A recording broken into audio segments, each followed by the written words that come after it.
नमस्कार, आप देख रहे हैं डॉक्टर साहिब आपके साथ मैं हूँ मुस्कान। दर्शकों, आज के इस एपिसोड में हम बात करेंगे विज़डम टूथ के बारे में। हम ये देखते हैं कि चाहे कोई भी हो, सभी को आज ना कल विज़डम टूथ आना ही है।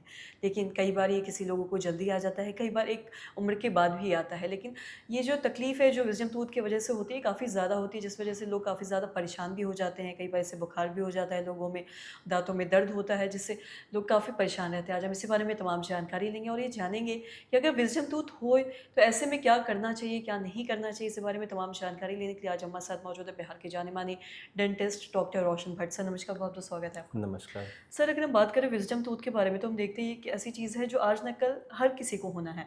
चाहे कई बार लोगों को कम एज में हो जाता है, कई बार लोगों को एक एज के बाद भी होता है। मैं आपसे जानना चाहूँगी लेकिन इसका जो तकलीफ़ है वो बहुत ज़्यादा होता है दाँतों में तो मैं ऐसे में अगर किसी को होता है तो क्या करें जिससे थोड़ा तकलीफ़ कम हो और क्या करना चाहिए? सबसे पहले तो मैं बताऊं कि विज़डम टूथ हर आदमी में या हर लोगों में ज़रूरी नहीं है कि पाया ही जाए। कुछ लोगों में ये होता ही नहीं है।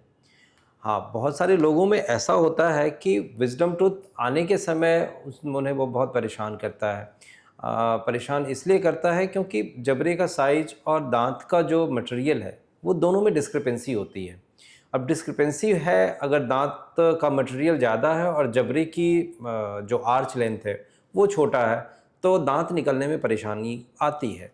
वैसी स्थिति में डॉक्टर ये डिसाइड करते हैं कि रेडियोग्राफ लेके ओपीजी है या और भी तकनीक हैं जिससे वो देख पाते हैं, समझ पाते हैं कि क्या ये दांत पूरी तरह आ पाएगा।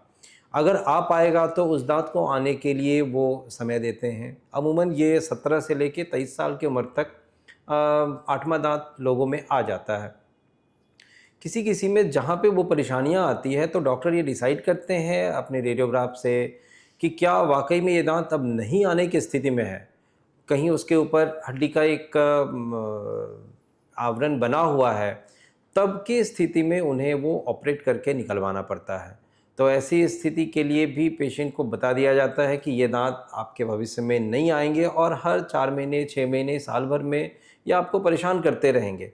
तो वैसी स्थिति में डॉक्टर सलाह देते हैं कि आप इसे ऑपरेट करा लें, निकलवा लें, तो आगे के लिए वो इस परेशानी से मुक्त हो सकते हैं। जी।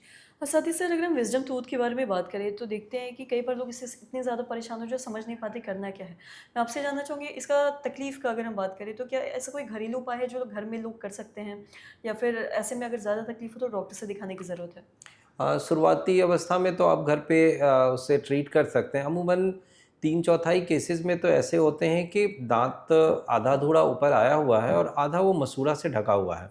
तो वैसी स्थिति में मतलब है कि अगर आप खाना खाएँ और वो खाना का कुछ कण उस मसूड़ा और दाँत के बीच में फँसा रह गया और आपने उसे साफ़ नहीं किया प्रॉपरली, तो ये आपको परेशान करेगा। ऐसी स्थिति को हम लोग पेरिकोरोनाइटिस कहते हैं। तो ऑब्वियसली जब वो गंदगी से हुआ है, तो आप साफ़-सफ़ाई पे ध्यान रखेंगे, तो निश्चित रूप से ये आपको परेशान नहीं करेगा। तो जब ऐसी स्थिति की शुरुआत ही हो, तो आप प्रॉपर्ली माउथ वॉश करते रहें, हर खाने के बाद अच्छे से कुल्ला करें और मेरा तो ये मानना है कि हर आदमी को शुरू से ही जब से उसे अपनी क्या बताएँ कि कोई नहीं, एडिट हो जाएगा वो। हर आदमी जो अपने ऐसा समझें कि उसे इस चीज़ की सही व्यवस्था समझ में आने लगी कि हाँ, मुझे अपने दाँत को साफ़ रखना है, तो 2 टाइम उसे ब्रश तो करना ही चाहिए, सुबह में और रात में। और जितनी बार खाए, उतनी बार कुल्ला करें। जैसे ही परेशानी की शुरुआत हो, तो घरेलू उपचार में जैसे आपने पूछा, तो सुसुम पानी में, गुनगुने पानी में नमक मिला के, एक चुटकी हल्दी मिला लें, उससे कुल्ला करें। तो ये सब भी आपको उस परेशानी से दूर करेगा। जी। सर बहुत-बहुत शुक्रिया तमाम जानकारी देने के लिए। तो आशा करते हैं दर्शकों कि आप भी समझ पाएँ कि अगर किसी को विज़डम टूथ आता है तो ऐसे में क्या करने की ज़रूरत है, क्या नहीं करना है।